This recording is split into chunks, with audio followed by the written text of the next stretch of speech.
Друзі, вітаю вас! Сьогодні я хочу з вами поговорити про кримськотатарський народ. Це корінний етнос України. Це люди, які живуть на території України віками.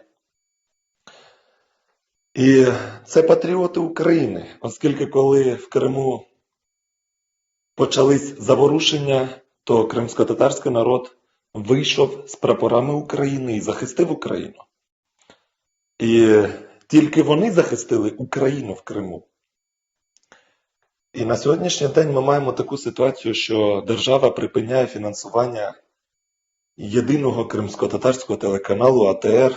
І телеканал,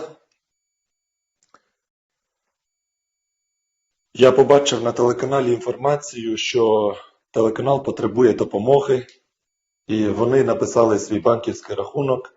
І я, як громадянин України, я зробив невеликий жест. Я скинув на їх рахунок 50 гривень. Я вважаю, що це капля в морі, але це дія. І якщо кожен з нас допоможе кримськотатарському народові, а саме телеканалу кримськотатарського народу АТР, на 50 гривень, то я вважаю, що цей телеканал буде функціонувати незалежно від державного фінансування.